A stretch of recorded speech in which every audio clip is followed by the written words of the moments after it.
بسم الله الرحمن الرحیم. سڵاو و ڕەحمەت و بەرەکاتی خوای گەورەتان لەسەر بێ بەڕێزان و خۆشەویستان. خۆم بە خۆشحاڵ دەزانم لە ڕۆشنایی و ئەڵقەی 11 دەگەمە خزمەت ئێوەی بەڕێز و خۆشەویست وەک هەمیشە و بە بەردەوامیش لە خزمەت جەنابی مامۆستا عەلی باپیر بیرمەند و بیریار. مامۆستا گیان زۆر بەخێر بێی، خۆشحاڵم کە لە ئەمە ئەڵقەیەش لە خزمەت جەنابتدا. زۆر سپاس کاک محەممەد جانیش خۆشحاڵمت دەرتان. مامۆستا گیان گەیشتین بە بابەتی خۆپاک و چاککردن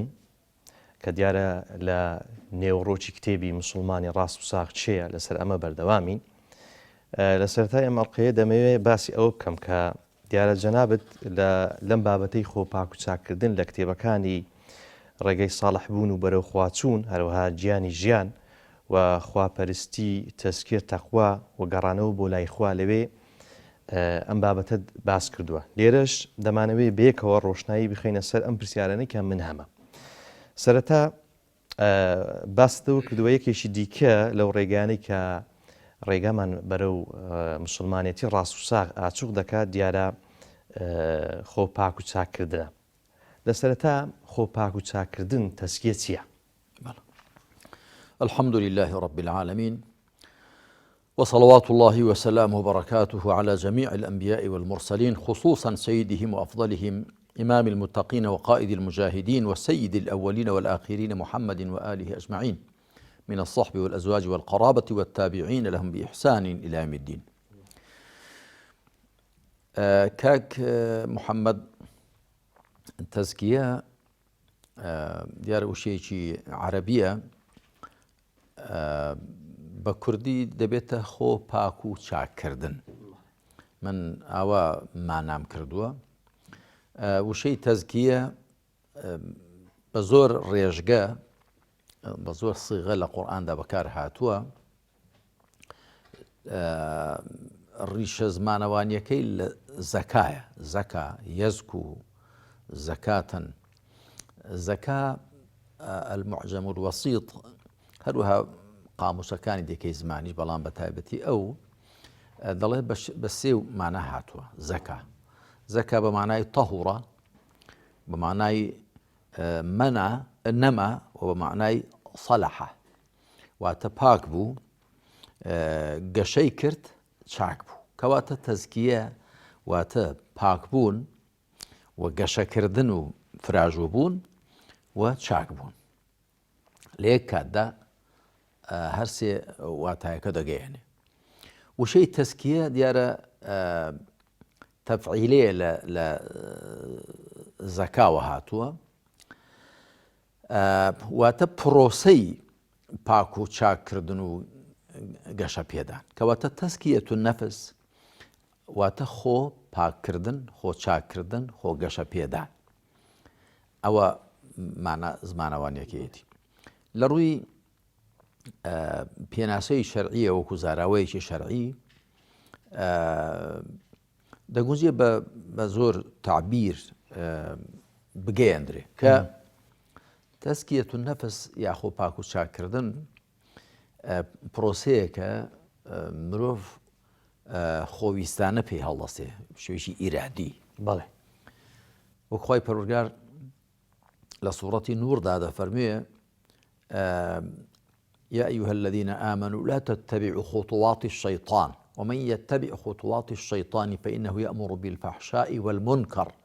ولولا فضل الله عليكم ورحمته ما زكى منكم من أحد أبدا ولكن الله يزكي من يشاء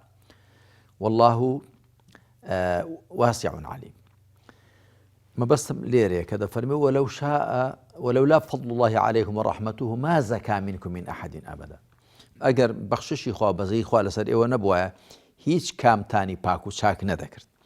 لێرە خوا سوبحانه وتعالى پاڵی داوەتە لای خۆی، دوایی دەفەرمێ ولكن الله يزكي من يشاء. بەڵام هەر کەسێکی خوا بیەوێ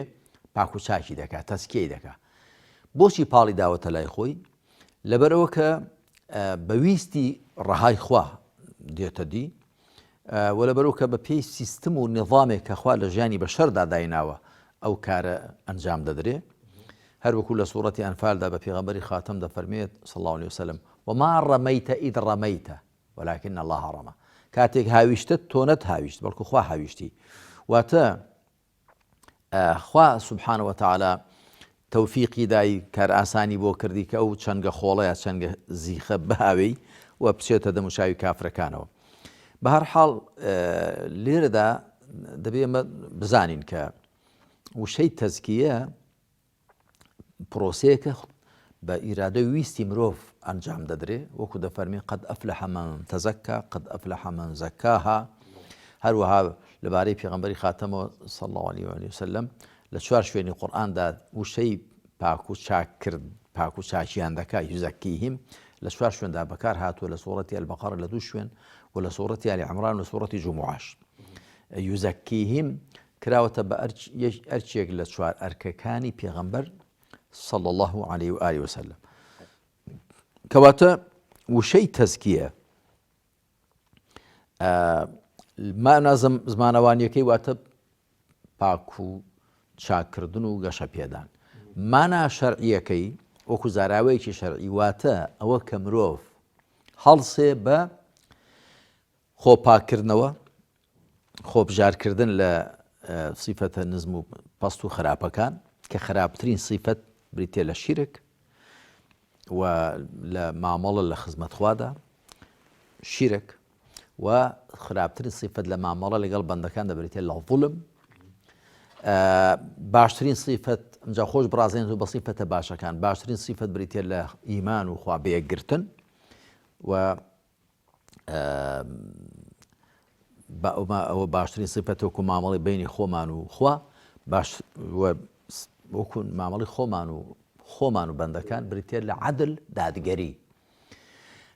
بۆیە خوا سبحانه وتعالى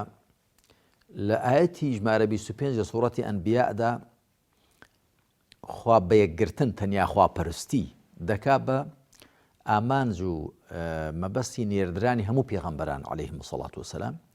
وما أرسلنا من قبلك من رسول إلا نوحي إليه أنه لا إله إلا أنا فاعبدون لە پێش تۆدا ئەی محەممەد هیچ پێغەمبەرێکمان ڕەمان نەکردو مەگەر پێمان ڕاگەیاندوە کە تەنیا من پەرستراوم تەنیا بەنداتی بۆ من بکەن ولا آياتي ژمارە 22 سوورەتی الحەدید جا دەفەرمی لقد أرسلنا رسولنا بالبينات وأنزلنا معهم الكتاب والميزان ليقوم الناس بالقسط جا وەگەر کەسێ بە سەرچێڵی تەماشای قورئان کە دەڵێ لە شوێنی خوا دەفەرمێ پێغەمبەرانم ناردوون بۆ سەسپاندنی تەوحید و تەنیا خواپەرستی لە شوێنی کەس دەفەرمێ هەموویانم ناردووە بۆ ئەوە کە خەڵک بە دادگەری بەڕێوە بچن بەڵام ئەگەر قوڵ بێتەوە دەڵێ نا ئەوە کە تەنیا خوا بەپەرسترێ کراوە بە ئامانجی نێردرانی هەموو پێغەمبەران وەکو مامەڵیان لە خزمەت خوادا بەڵام وەکو مامەڵیان لە نێوا خۆیاندا پێغەمبەران هاتوون دادگەری بچەسپێنن دادگەری لە ڕووی سیاسی لە ڕووی نەتەوەیی لە ڕووی ئابووری کۆمەڵایەتی لە هەموو ڕۆکانەوە کەواتە خۆ پاک و چاکردن یا تەزکیەتو نەفس ئەوەیە کە مرۆڤ هەڵسێ بە خۆی خۆپاکردنەوەی لە هەموو سیفەتە خراپەکان و خۆ ڕازان و بە هەموو سیفەتە باشەکان بۆیە ئەهلی تەسەووف ئەوە بە دێڕێک پێناسیان کردو دەڵێن التصوف یا التزكية هي التخلي یا التخلية من الرذائل والتحلية بالفضائل خۆ بژارکردن لە سیفەتە نزم و پەستەکان و خۆ ڕازانەوە جوانکردن بە سیفەتە بەرز و پەسەندەکان بەڵێ جەنابی مامۆستای بینە سەر گرنگی و پایەی تەزکیە فەرمووتانە خوای گەورە سەرفرازی ڕەهای بەستۆتەوە بە تەزکیەی نەفس وەک فەرمووت لە چوار شوێنان خوای گەورە ئەم بابەتەی هێناوە چۆن ئەم سەرفرازیە بەستراوەتەوە بە تەزکیەی نەفس بەڵێ دیارە ئێمە لە سەرزەوێدان دراوین بۆ تاقیکردنەوە تاقیکرانەوە ئەوە لە زۆر شوێنی قورئاندا خوای پەروەردگار ئەو ڕاستی ڕوون کردوێتەوە بۆ وێنە لە سەرەتای سوورەتی المولکدا دەفەرمێ الذي خلق الموت والحياة ليبلوكم ئەو کەس خوا ئەو زاتەیە کە ژیان و یا مردن و ژیانی ڕەخساندوون تاکو تاقیتان بکاتەوە ئەیکم ئەحسەن عەمەلا کامەتان کردەوەی باشترە هەروە لە سوورەتی هودیشدا هاتووە لە سوورەتی کەهفیشدا هاتووە کەواتە ئێمە بۆ تاقیکردنەوە لەم سەرزەویەین خوای پەروەردگار دەمانجەڕبێنێ تاقیمان دەکاتەوە بەچی لیەبلووەکم ئەیکم ئەحسەن عەمەلا کامەتان کردەوەی باشترە کە وشەی عەمەل وەکو من لە کتێبەکانی خۆم دەباسم کردووە لە قورئاندا کە بەکار هاتووە تەنیا مەبەست پێ کردەوەی ئەندامەکان نییە مەگەر لە ڕەوتێکدا لە سیاقێکدا هاتوبێ و تایبەت کرابێ بە کردەوەی ئەندامەکانەوە تەنها بۆ مانەیە سادە نهات لە ڕاستیدا عەمەل لە زارای قورئاندا هەم بە معنای نیەتی دڵ هاتووە هەم بە معنای دەربڕینی زمان هاتووە و هەم بە معنای کردەوەی ئەندامەکانیش هاتووە واتە بە هەر سێکیان هاتووە کەواتە کە دەفەرمی لیەبلووەکم ئەیوکم ئەحسەن عەمەلا تاکو تاقیتان کاتەوە کامەتان کردەوەی باشترە واتە نیەت و نیاز و مەبەست و ئەوەی ساغ و سافترە بۆ خواترە هەروەها قسە و وتاری ڕاسترە و بەجێترە و شەرعیترە هەروەها کردەوەی ئەندامەکانیشی باشترە چونکە بۆ لە ڕاستیدا ئەو سێ پێکەوە پەیوەستن ئەگەر ئینسان نیەتەکەی ساغ نەبێ قسەکەشی باش نابێ وەگەروان نەبێ کردەوەکەشی چاک نابێ وە کەسێک کردەوەی جوان بێ بەڵام نێوەڕۆک و دڵ و دەروون و نیەتی خراپ بێ ئەوە حاڵەتی نیفاقە خوا پەنامان بدە جامادەم ئێمە بۆی لەم سەر زەوێدان دراوین کەواتە دەبێت بەردەوام لە خۆمان وریابین لەلایەکەوە خۆمان شڵکن و لێخن نەکەین بە گوناح و تاوان و لادان و لەلایەکی دیکەوە بەردەوام خەریک بین خۆمان کامڵ کەین خۆمان بڕازێنەوە جوان کەین بە سیفەتی بەرز و پەسەند و چاک بۆیە خوا سوبحانە وتعالە سەرفرازی بەوەوە بەستوتەوە قەد ئەفلەح من تەزەکا بەڕاستی چونکە قەد لە زمانی عەرەبیدا کە دەچێتە سەر کردداری ڕابردوو معنای دڵنیاکردنەوە و جەختکردنەوە دەگەیەنێ بە دڵنیایی بە جەختکردنەوەوە سەرفرازە ئەو کەسەی خۆی پاک و چاک دەکات خۆی پاک دەکاتەوە لە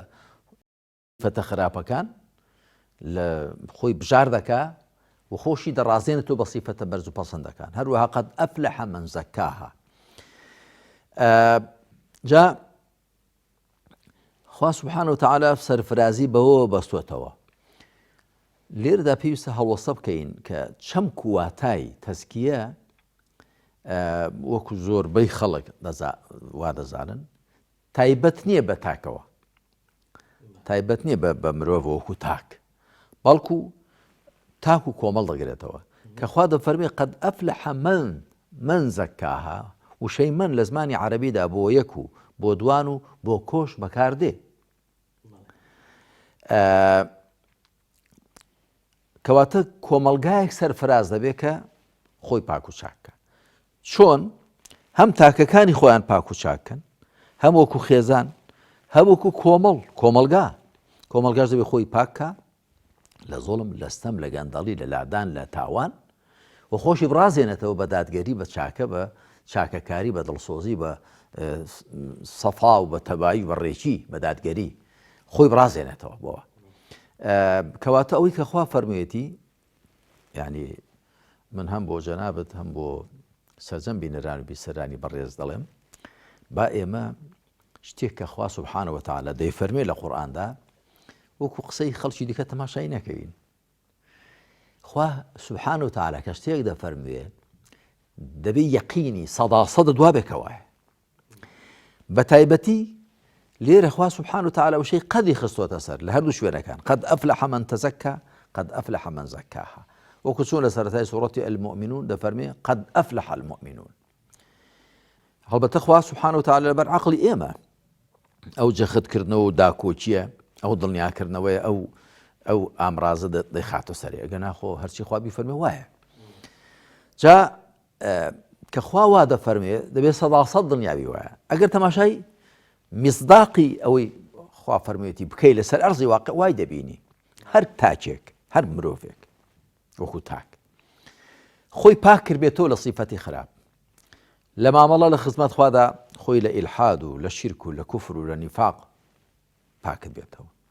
لە ڕیا و لەوانە خۆی پاک کردبێتەوە لە مامەڵە لەگەڵ خەڵکدا خۆی پاک کردبێتەوە لە بغض و غەرەز و خۆ بەزلگری و خۆپەسەندی و حەسەد و هەموو ئەو سیفەتە خراپانەی کە بینی خەڵک تێک دەدەن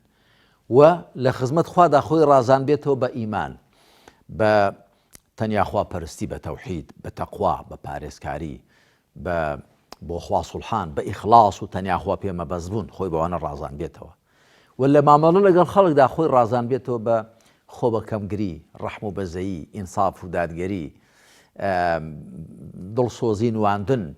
چاکەکاری، دڵپاچی، زمانپاچی، ئەوە سەرفرازە. چۆن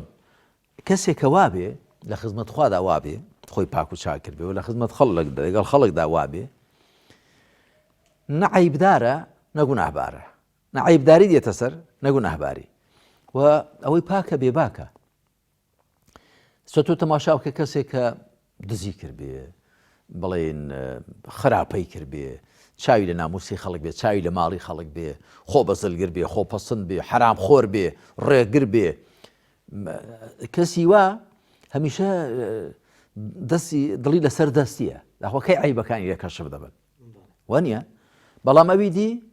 بەسەر بەرزی و بە بێمنەتی بە بێباچی، ئەوی پاکە بێباکە لەگەڵ خەڵکدا بەنسبەت لای خۆی پەروەردگاریشەوە هەروایە بە تەئکید. ئەگەر ئینسان ئەهلی ئیمان بێ، ئەگەر ئەهلی تەوحید و خوا بێگرتن بێ، ئەگەر ئەهلی ئیخلاص بێ، ئەهلی تەقوا بێ، لای خۆی تەعالەش سەربەرزە. ئەڵبەتە ئینسان هەرگیز بەنسبەت مامەڵە لە خزمەت خوادا نابێ لە خۆی ئەمین بێ پشتێندی لێ بکاتەوە. بۆ چونکە ئەوەی کە شایستەیە بۆ خوا لە ڕاستی ئێمە لە تواناماندا نییە. وەکو پێغەمبەر صلی الله عليه وآله وسلم فەرموویەتی لن يدخل أحدكم الجنة عمله یا بعمله لن يدخله. بەسەن صیغەیەک هاتووە هیچ کام لە ئێوە کردەوەکەی نایخاتە باشت. گوتیان ئەی پێغەمبەر صلی الله عليه وسلم تۆش فەرمی منیش إلا أن يتغمدني الله برحمة منه وفضل، مەگەر خوا بە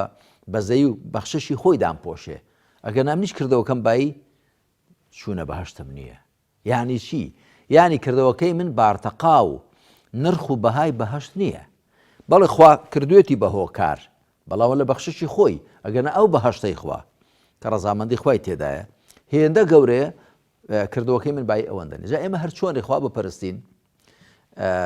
شایستەی خوانی بۆی نابێت لە خۆت ئەمین بی. بەڵام بە شێوەیەکی گشتی ئینسان ئەگەر خاوەنی ئیمان بوو، خاوەنی ئیسلام بوو، خاوەنی تاعەت بوو، خاوەنی چاکە بوو، خۆی لە ئەرکەکانی سەرشانی جێبەجێکردن بە پێی توانە، چ ئەرکە عینیەکان چ ئەرکە گشتیەکان، و ئەگەر بە پێی توانە خۆی لە قەدەغەکراوەکان پاراست، ئینسانی ئاوا بە تەئکید لە بەرامبەر خوای پەروەردگاریشدا هەست بە دڵنیایی دەکا بەو واتایەکە خوا بۆ خۆی فەرموویەتی ئەگەر ئەهلی ئیمان بن قەد ئەفلەح المؤمنون، ئەگەر ئەهلی ئیسلام بن، ئەگەر ئەهلی تەقوا بن، ئەگەر ئەهلی ئیخلاص بن، ئەوە لە من نزیکن و من بە چای مەرحەمەت و بەزەی تەماشاتان دەکەم. کەواتە ئەمە هەم بۆ تاک، هەم بۆ خێزان، هەم بۆ کۆمەلگا فعلا ئەوەی خوا دەی فەرمێ سبحانه وتعالى تۆ دەبیە دڵنیایی سەداسەدت هەبێت کەوایە و کۆمەلگایەک وێن ئەم هەرێمەی کوردستانی ئێمە ئێستا بۆ خەڵک هەمووی ناڕەحەت و بێزار و نائومێد و هەست بە ڕەنجەڕۆی و دەستخەڕۆیی دەکا. ئەو 32 ساڵە ڕاپەڕین کراوە ئەو ئامانجانەی کە خەڵک لەبەر چاوی گربوون کاتێک کە ڕاپەڕی لە ڕژێمی بەعەز تەماشا دەکە زۆر کەمیان هاتوونە دی. بەڵێ ئێمە حکوومەتمان هەیە بەڕواڵەت و پەرلەمانمان هەیە و دەسەڵاتی دادوەری و حکوومەتی خۆجێ و کۆمەڵی دامەزراوەشتمان هەن، بەڵام کەسێک تەماشای نیۆڕۆکەکەیان بکە تەماشا دەکا حکوومەت و پەرلەمان و دەسەڵاتی دادوەری لە خزمەت حیزب و لە خزمەت تاک و لە خزمەت گروپ و باند دان، نەک لە خزمەت خەڵک و جەماوەردان. ئەوە دیارە. و پاشان خەڵک بۆی ڕاپەڕینی کرد کە لەوە دەربازی بێکە ڕژێمی بەعەز گەلی کوردی وەکو هاوڵاتی پلە دووسێ تەماشا دەکرد. هی باسە تو هەر لەنێو حیزبێکدا طبقات و هاوڵاتی پلە دووسێ هەیە، چه جایی لەسەر ئاسی هەرێمەکە؟ یعنی من زۆر جار گوتومانە لەم دەڤەری زەرد ئەوانەی غەیری پارتی بۆیان نییە ببن بە بەرپرسی هیچ فەرمانگەیەک با ئەو پەڕی شایستەی و کەفاەتیشیان هەبێ. ئەوە دیارە. تەنانەت حیزبە هاوپەیمانەکەی خۆشیان یەشێتی، چه جای خەڵکی دیکەی ئیسلامی و هەر زۆر مەزلوم و مەحرومە. لە دەڤەری سەوزیش بە هەمان شێوە، ئەڵبەتە ڕەنگە بە ڕێژەیەکی کەمتر. مەبەستمەوەیە کەواتە ئەوەی کە لە خەڵک لێی ڕاکرد لە سەردەمی ڕژێمی بەعەزی گۆڕ بە گۆڕدا کە خەڵک دابش کرا بۆ چەند چینێک، ئێستا زۆر بە زەقتر لەو کاتی هەیە، زۆر زەقترە ئێستا. و ئێستا هەر لە نێو حیزبێکدا يعني هیوا هەیە لە نێو حیزبەکەی خۆیدا هەرگیز ڕێی نییە بێتە سەرۆک هەرگیز ڕێی نییە مەسەن بچێت لەو سنووری بۆی دیارێکراوە سەرتر بچێت کەواتە ئەتو هەر لە نێو حیزبێک لە طەبەقات و چینایەتی هەیە چه جای لەسەر ئاسی کۆی هەرێم کەواتە ئەوەی کە خوا دەفەرموویە قەد ئەفلەح مەن تەزەکا قەد ئەفلەح مەن زەکاها کۆمەلگا ئەگەر خۆی بژار نەکا لە زوڵم لە بێدادی لە خراپەکاری لە گەندەڵی لە واستەکاری لە تەسکی حیزبی لەوانە ئەو ئەفلەحەیە نابێ ئەو فەلاحە نابێ ئەو سەرفرازیە نابێ بەڵام بە تۆکید هەر کەسێ لە ذاتی خۆیدا چکە وەکو گوتم وشەی فەلاح و سەرفرازی هەم بۆ تاک بەکاردێ هەم بۆ خێزان هەم بۆ کۆمەلگا بەکاردێ هەر کەسێ لە ذاتی خۆیدا بەو پرۆسەیە هەڵسێ بە تۆکی سەرفرازە و ئینشاءڵڵا لە دنیا و دوا ڕۆژدا سەربەرز و سەرفرازە بێ لەسەر مۆڵەتی جەنابی مامۆستای ناوڕێکی کورت وەردەگرم و بەردەوامی دەدەین بە ئەڵلقەی 11 لە بەرنامەی ڕۆشنایی بەڕێزان و خۆشەویستان ناوڕێکی کورت و دەگەڕێنەوە خزمەتتان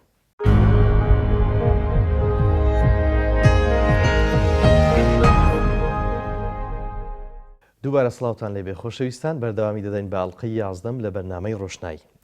جەنابی مامۆستای بابایەکی موسڵمان کەسێک چۆن بزانێ گەیشتۆ تا مەرتەبە و پلێک کە تەسکەی نەفسی هەیە هەستی پێ دەکات لە دروو دەرونی لە هەڵسوکەوتی چۆن ئەمە دەزانێ بەڵێ بێگومان هەر حەقیقەتێکە لە مرۆڤدا دێتە دی سەرەتا پەیوەندی بە دڵ و دەرونیەوە هەیە بە دیوی پەنهان و شێردراوە و نهێنیەوە هەیە بەڵام دوایی لەسەر ڕواڵەت و لەسەر دیوی ئاشکرای دەردەکەوێ کەسێک کە ئەهلی ئیمان بێ کە خوای پەروەردگار لە سەرەتای سوورەتی المؤمنوندا دەفەرمێ بسم الله الرحمن الرحيم قد أفلح المؤمنون بەدڵنیایی سەرفراز بوون بڕواداران چێن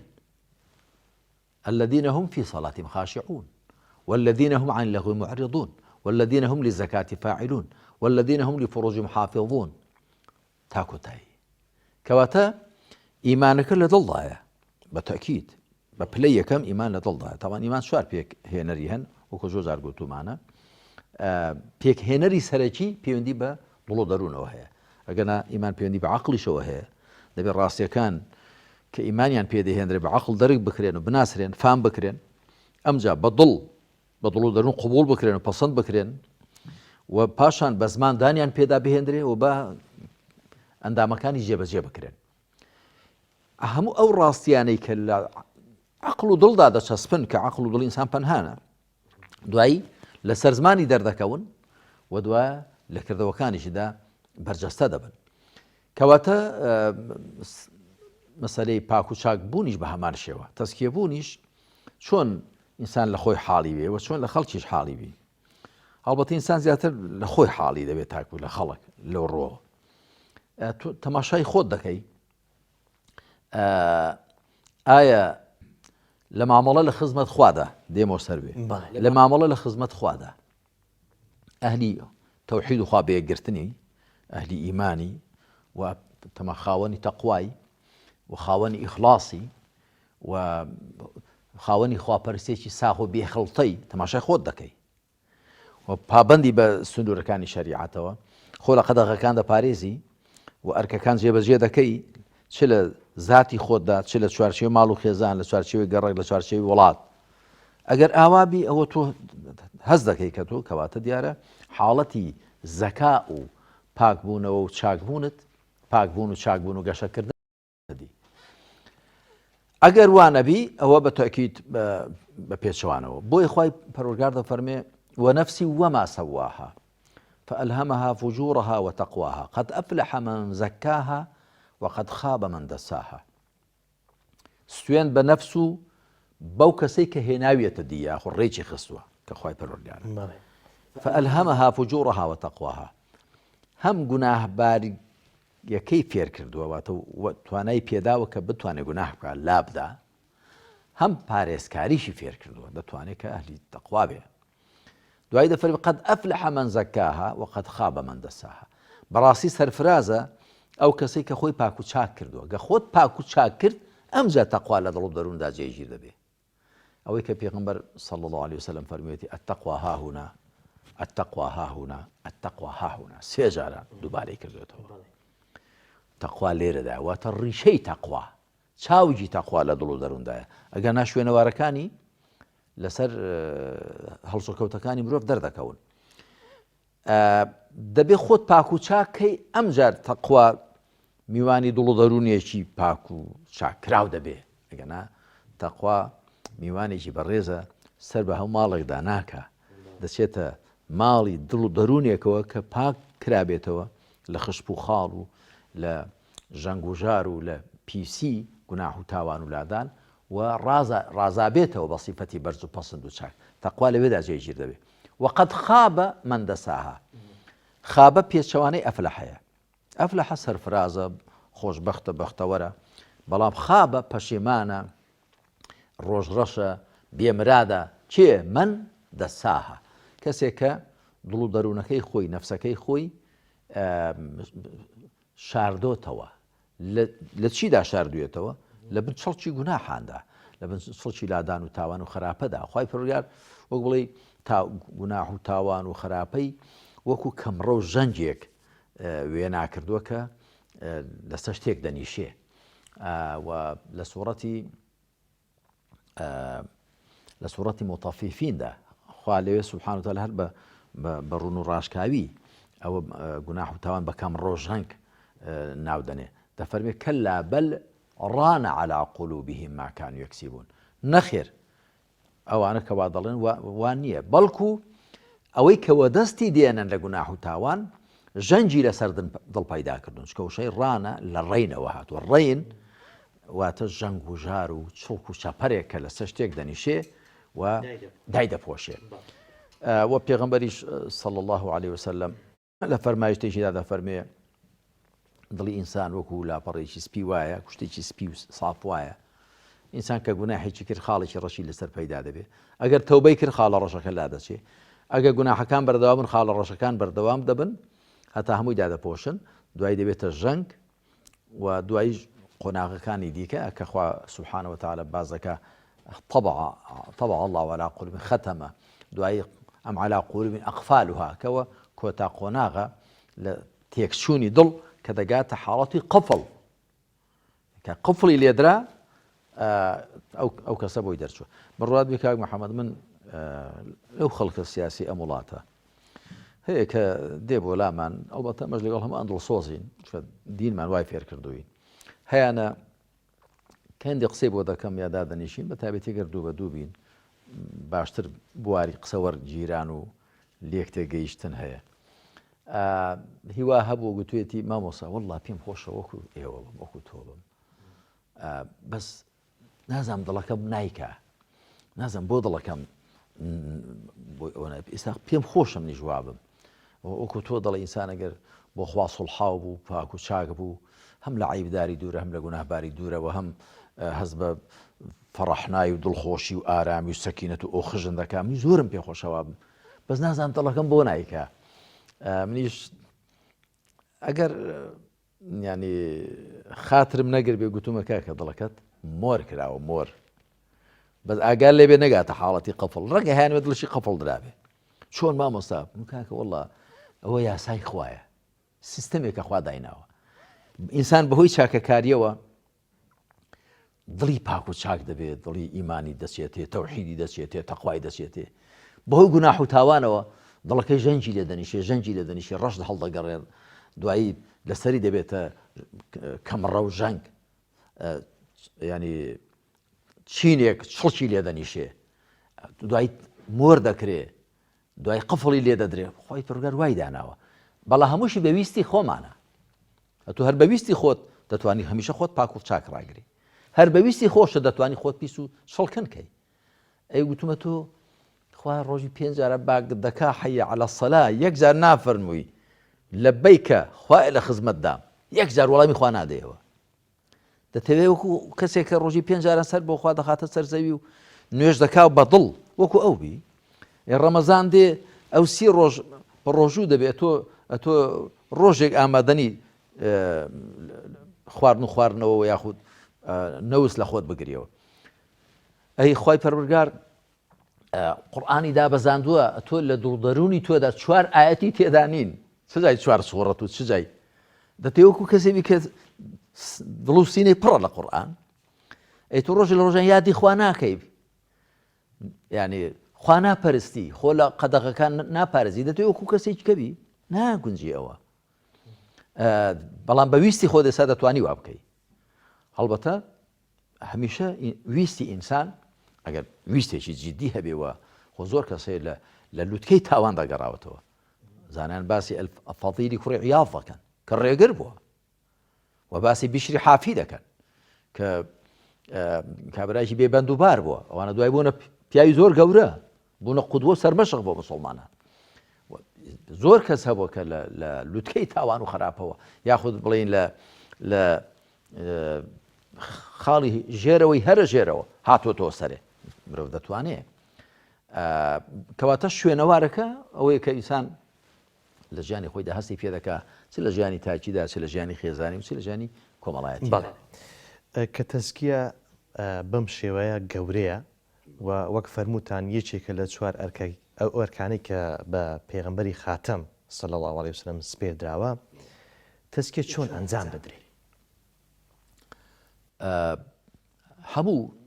کردەوە باشەکان و هەموو کردەوە خراپەکان لە ژێر ڕچێفی و لە ژێر کۆنتترۆڵی ویستی مرۆڤدان بۆیە خوا سبحانه وتعالى لە سوورەتی البەقەرە لە ئاەتی کۆتایی سوورەتی البەقەرەدا دەفەرمێ لا يكلف الله نفسا إلا وسعها لها ما كسبت وعليها ما اكتسبت خوا هیچ کەس ئەرکدار ناکە زیاد لەوەی کە لە توانایدا هەیە لها ما كسبت وعليها ما اكتسبت ئەوەی وەدەستی دێنێ لە چاکە خۆی لێی بەهرەمەندە ئەوەی وەدەستی دێنێ لە خراپە خۆی لێی زیانبارە و زەرەرمەندە زانایان دەڵێن بۆ یەخوای پەروەردگار بۆ چاکە فەرموویەتی لها ما كسبت بەڵام بۆ خراپە فەرموویەتی وعليها ما اكتسبت تەوە لەها بۆ قازانجە لەها یعنی بۆ قازانجە لێی بەهرەمەندە ئەوەی کە وەدەستی دێنێ بەڵام بۆ خراپە عليها واتە بە زیانیەتی ما اكتسبت پیتێکی لەوێت چی زیاد کردووە لەها ما كسب عليه ما اكتسبت تایەکی چۆتە سەرێ بۆ چونکە لە ڕاستیدا خراپەکردن پێچەوانەی خوا ڕزق و زگماکی مرۆڤە پێچەوانەی عەقڵی سەلیمە بۆیە مرۆڤ دەبێت خۆی ناڕەحەت کاجا خراپەی بۆ دەکرێت کە فیتڕەتی مرۆڤ لەگەڵ چاکەدایە فەرمایشتی پێغەمبەر عەلەیهی سەڵات وسەلام کە خوا دەفەرمێ واتە فەرمایشتی قودسیە خلقت عبادي حنفاء فاجتالتهم الشياطين من بەندەکانی خۆم پاک و چاک خوڵقاندون شەیتانەکان ڕاویان دەکەن خراپیان دەکەن تێکیان دەدەن بەڵام مرۆڤ لە ئەسڵدا بۆیە تۆ تەماشا بکە کاک محەممەد مەگەر کەسێ هەر زۆر تێکچوو بێ ئەگەر نا بۆ وێنە قەتڵێک دەکا زینایەک دەکا شەراب دەخوا قومار دەکا دزیەک دەکا پێی خۆشە خەڵک بزانێ پێی ناخۆشە بۆیە پێغەمبەر عەلەیهی سەڵات وسەلام چەند جوار دەفەرمێ البر ما اطمأن إليه القلب واطمأنت إليه النفس والإثم ما حاك في نفسك وكرهت أن يطلع عليه الناس چاکە ئەوەی کە دڵت پێی ئارام گرتووە و نەفست پێی خشندارە بەڵام خراپە ئەوەیە کە لە دڵتدا دێت و دەچێت پێی نامرتاحی پێش ناخۆشە خەڵک پێی بزانێ ئەوە بزانە کە گوناحە و تاوانە کەواتە هەموو کردەوەکان چ چاک چ خراپ چ ئەوانی کە مرۆڤ لیان بەهرەمەندە چ ئەوانی کە لیان زەرەرمەندە بەویستی مرۆڤ جێبەجێ دەکردن تەزکیە نەفسیش خۆ پاک و چاکردنیش بە هەمان شێوە خوای پەروەردگار کە باسی ئیمان دەکا چۆنی باز دەکا ئامنوا يا أيها الذين آمنوا آمنوا بالله ورسوله أي أواني برواتان هنا وبروابين بخوا بپیغمبرەکەی واتە ئەوەندە ئیمانەی هەتانە بەوەندە ئیکتیفا مەکەن هەوڵدان ئیمانەکەتان چاکتر بێت چونکە ئیمان پلە بەنسبەت خواپەرستی واعبدوا ربكم دواندنەکە خیتابەکە لەگەڵ ئیماندارانە واتە عیبادەتیان هەبووە بەڵام دەفەرمێ بیپەرستن یعنی بەردەوامە لەسەر پەرستنی یان من لە سوڕەی فاتیحەدا ئیاکە نەعبود هەر تۆ دەپەرستین دووبارەی دەکەین هەموو ڕۆژێ چونکە بۆ بەندایەتی بۆ خواپەرستی وەکو حەبێک نییە وەکو شتێک نییە قوتی دەی ببڕێتەوە بەڵکو پرۆسەیەکی بەردەوامە جا تەسکی نەفسیش بەویست و ئیرادەی مرۆڤ ئەنجام دەدرێ و لەژێر کۆنتترۆلی مرۆڤدایە. هەر بۆیەشە مرۆڤ پاداشتی هەیەگەر خۆی پاک و چاکە وەگەر پێچەوانەی خۆ پاک و چاکردن لە خۆی دابێنێتە دی سزای هەیە چونکە بەدەست خۆیەتی. بەڵام بە تەکید خۆ پاک و چاکردن بەبێ تەوفیق و هیدایەت و ئاسانکاری خوای تەعالی نایەتە دی. بۆیە پێغەمبەر عەلەیهی سەڵات وسەلام دەفەرمێ اللهم آتی نفسی تەقواها وزكها أنت خير من زكاها أنت وليها ومولاها وكل صحيح بخاري مسلم داتو خوايا تقواكي نفس ببخشة وأنت تقواك بوي شايسته وزكيها أنت خير من زكاها باكو شاكي بكتو باشترين كسيجي كباكو شاكي بكي أنت وليها ومولاها أتوصل برشتيارو دوستو بشتيواني مني خوايا باكو شاكمك بالتأكيد خوای پەروەردگار دەبێت تەوفیقت دا کار ئاسانیت بۆ بکە دڵت وەرچەرخێنێ. بەڵام ئاسانکاری بۆ چێ دەکا؟ دڵی چێ وەردەچەرخێنێ؟ فەرموویەتی والذین اهتدوا زادهم هدى هەنگاوی یەکەم لە تۆیە. ئەوانەی هیدایەتی خۆیان وەرگرتووە خوا هیدایەتیان بۆ سیار دەکا وئاتاهم تەقواهم کەواتە تۆ دەبێ پێشێ لە تۆ حەڕەکەت لە خوا بەرەکەت. بۆیە خۆ پاک و چاکردن بە تەکید وەکو هەموو کردەوە چاکەکانی دی وەکو ئیمان هێنان وەکو ئیسلامەتی وەکو تەقوا وەکو ئیخلاص وەکو پشت بەخوا بەستن وەکو بەندایەتی بۆ خواکردن وەکو هەموو سیفەتە چاکەکان مرۆڤ دەبێت بە ئیرادە و ویستی خۆی پێی هەڵسێ و ئەم حاڵەتی پاشی و چاچێ لە خۆیدا بێنێتە دی بۆ ئەوەی ئەو دەرەنجامەی دەستکەوێت کە خوا بەستوویەتەوە بە پاک و چاکبوون کە بریتێ لەسەر فراسی. وەک فەرمووت کە مسلمانێک حاڵەکەتەکەی کرد و بەرەکەتەکەش لەخوا هاتوو گەیشتە حاڵەتی خۆ پاک و چاکردن. شوێنەوار و بەرهەمی ئەو خۆ پاک و چاکردنە هەم لە دنیادا لە ژنیانی دنیادا و هەم لە قیامەتدا چه سود و قازانێکی بۆ ئەم کەسە هەیە. هەر خوای پەروەردگار کە دەفەرمێ قەد ئەفلەحە خۆ نەیبەستۆتەوە بە دنیاوە یا بە دوان ڕۆژەوە کەواتە بە ڕەهایی فەرموویەتی بەڕاستی سەرفرازە خۆشبەختە بە مراد گەیشتوویە بە ئامانج گەیشتوویە کێ من تەزەکا کەسێک کە خۆی پاک و چاک دەکا یان من زەکاها. کەواتە بەرهەمەکەی چ لە دنیادا چ لە ڕۆژی دواییدا ئەم زۆر جار گوتوم هەر کەسێک لە دنیادا لە ئیمان و ئیسلام بەهرەمەند نەبێ بابەتەمان نەبێ لە قیامەت لیان بەهرەمەند بێ. دەبێت تۆ لە دنیادا ئیمان و ئیسلام و خواپەرستی و بەندایەتی بۆ خوا پاکت کە ڕاستت کە ساغت کە چاکت کە ئەمجا لە دوا ڕۆژە لێ بەهرەمەند دەبی. کە بەداخەوە زۆرێک لە خەڵک پێیان وایە کە موسڵمانەتی و بە موسڵمان نووسران لە سجیلدا و ئەوانە ئەوە بۆ ڕۆژی دواییە. نا موسڵمانەتی ئەوەی لە دنیادا پاک و چاک بی لە دنیادا ڕاست و ساغ بی. خوای پەروەردگار لە سوورەتی کۆتایی سوورەتی تەکویردا دەفەرمێ چی ئین هو ئیلا ذیکر للعالمین لمن شاء منکم ئەن یەستەقیم. قورئان بیرخەرەوەی بۆ هەموو جیهانیان بۆ هەر کام لە ئێوە بیەوێ ڕاست بێ. کەواتە مرۆڤ بەویستی خۆی لمن شاء منکم ئەن یەستەقیم بۆ هەر کام لە ئێوە کە بیەوە ڕاست بێ. دوای دەفەرمێ ما تەشاؤون ئیلا ئەن یەشاء الله رب العالمین ناشتانەوێ هەتا خوای پەروەردگاری جیهانیان نەیەوێ. یعنی چی؟ یعنی خوا ویستویەتی کە تۆ بتەوێ و بتوانی ڕاست بی ویستێکی پێداوی کە بە ویستە جوزئیەت دەتوانی ڕاستی و ساغی پێوە دەست بێنی. خوا ویستویەتی تۆی توانادار کردووە ئەوە مەبەستەکەیە. نەک هەمیشە کە تۆ شتێکت ویست پەچی لەسەرەوە بکەوێ خوش بیوێ جاوجا بۆت بکرێ بۆیە بتوێ نوێژ بکەی دەوێت خوا بیشێوێ ئەگە خوا نەویست نوێژەکەت بۆ نەکرێ. نا خوا ویستویەتی کە مرۆڤەکان خاوەنی ویستێک بن ئەو ویستە خێر و شەڕی پێ بکرێ چاکە و خراپەی لەدەست بێ. خۆ ئەوەی ویستووە بۆی تۆ وانەزانی کە ئەتۆ لەم ژیانەدا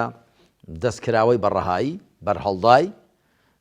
چی بتەوێت دەیکەی نا کە خراپە بکەی بەویستی خوایە چاکە بکەی بەویستی خوایە. واتە خوا تۆی وا خوڵقاند و بتوانی خراپە بکەی واشی خوڵقاند و بتوانی چاکە بکەی بەڵام بەویستی ئازادانەی خۆت تاکو دوایی هەم شایستەی پاداشت بی چکە بۆ خۆت ئەوەت ئەنجام داوە هەم شایستەی سزابی کە خراپەت کرد چکە بەویستی خۆت ئەوەت ئەنجام داوە. وەگەر مرۆڤ وەکو جەبریەکان کاتی خۆی گوتویانە تویان مرۆڤ وەکو پەڕەمریشێک وایە کە بەو لاولادا دەیجۆڵێنێ جاخۆ گەروا بێ لە شایستەی پاداشتە و نە شایستەی سزایە بەڵام نا مرۆڤ بەویستی خۆی چاکە دەکا بۆیە پاداش دەدرێتەوە و بەویستی خۆی خراپە دەکا بۆیە سزا دەدرێتەوە شایستەی هەردووشیشیان دەبێ چونکە لە هەردووشیان لە خۆیەوە سەرچاوە دەگرن و تۆ گەر تەماشا بکەی ئاەتەکان هەموا دەگەێنن من عمل صالحا فلنفسه ومن أساء عمل خۆی ئەنجامیدا چاکە ئەنجامدا خۆی لێ بەهرەمەندە ومن أساء و هەر کەسێ خراپە بکە خراپەکەش خۆی دەیکا فعليها ئەوە دیارە بە تەئکید خۆی لێ زیانبارە. بەڵێ جەنابی مامۆستای کۆتا پرسیارم لەسەر ئەوەیە لەگەڵ ئەوەی کە داواکاریەکی سەر بەندەکانە وەک فەرموود خۆ پاک و چاکردن دواتریش ئەمە ڕنگدانەوەی دەوێت بۆ تەواوی کۆمەڵگا یعنی هەر کەس لە خۆیەوە دەستی پێکرد کە خۆی پاک و چاکرد دواتر ئەمە دەبێتە دروستبوونی کۆمەڵگایەکی موسلیح و چاکساس وە بە پێچەوانەکەیەوە دروستە؟ وایە ڕاستە یعنی بێگومان خۆ کۆمەلگا لە چی پێک دێ وەکو چۆن خانوویەک لە خشتەکانی پێک دێ لە بەردەکانی کۆمەلگایەکی لە تاکەکان پێک دێ هەمیشە تاکی پاک و چاک خێزانی پاک و چاک بنیاد دەنێ و خێزانە پاک و چاکەکان کۆمەلگایەکی پاک و چاک و کۆمەلگایەکی پاک و چاک قوارەیەکی سیاسی پاک و چاچی لێ دێتە دەرێ هۆشتێکی ژیربێژیە هۆشتێکی واقعیشە. من لێرەدا کە جەنابەت کۆتا پرسیارە ئەوە بە هەموو لایەک دەڵێم ئەگەر دەمانەوێ خۆمان پاک و چاککەین واتە خۆمان دوورخەینەوە خۆمان بژارکەین لە هەموو سیفەتە خراپەکانی کە پەیوەندی نێوانی خۆمان و خوا تێک دەدەن یا هەموو سیفەتە خراپەکانی کە پەیوەندی نێوانی خۆمان و خەڵک تێک دەدەن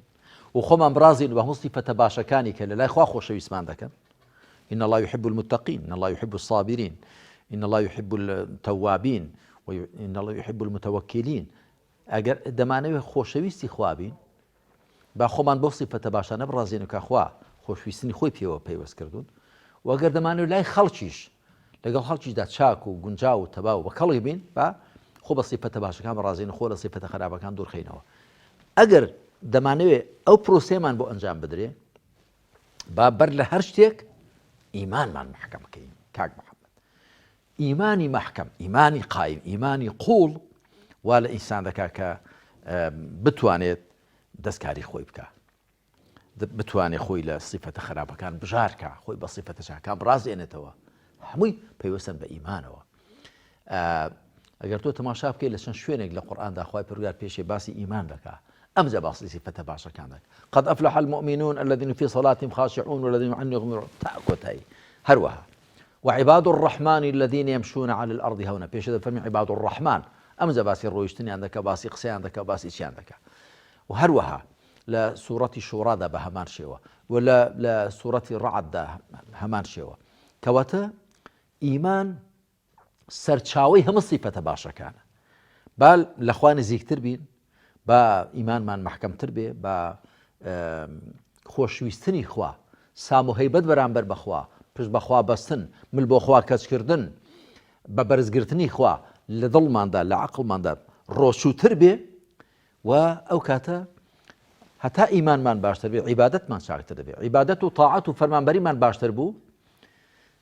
نەفسمان زیاتر دەتوانین پاک و چاکی کەین و تەقوا زیاتر لە دڵ و دەروونماندا جێگیر دەبێ ڕەوشتمان باشتر دەبێ هەتا کۆتایی هەموو شتەکان هەمووی لە ئیمانەوە دەست پێ دەکات. جاخوا تەوفیقماندا کە هەرچی زیاتر ئیمانەکەمان محکەم و قایم و دامەزراو بێ و ڕاست و ساغ و تەواو بێ بەو شێوەی کە لە کتێبی خوادا هاتووە لە ڕێبازی پێغەمبەردا عەلەیهی سەڵات وسەلام بە بەرجەستەکراوی دەیبینی. بەڵێ بەهۆی ئەوەی لێت بەهرەمەندین ئەمن هەموو جار لە کۆتایی ئەڵقەی بەرنامەکان دەفەرموم وەکو دوعایەک و ئەرکێک لەسەر ئێمە خوای گەورە بەرەکەت بخاتە تەمەن و زانستت خوای گەورە سەلامەتت بکات. ئێوەش بە هەمان شێوە هەموو پێکەوە جوانین هەموو پێکەوە مەعنا دەدەین خوا ئێوەش بەردەوام کە بەرقەرەکە لەسەر ڕاستەڕێیەکەی خۆی. زانە و بیرمەندی کورت جەنابی مامۆستا عەلی باپیر سوپاس دەکەم کە لە ئەڵقەی 11 لە بەرنامەی ڕۆشنایی لەگەڵمان بووی. زۆر سپاس بۆ ئێوەش بۆ خۆت و هاوکارانت کە لە کامێرە دەرناکەون. زۆر سوپاس بۆ ئێوە بە ڕێزان و خۆشەویستان، سوپاس بۆ هاوکارانم تا ئەڵلقەیەکی دیکە بەخوای گەورەتان دەستپێرم. وەسەلام عەلەیکم وەڕەحمەتوڵڵاهی وەبەڕەکاتوه.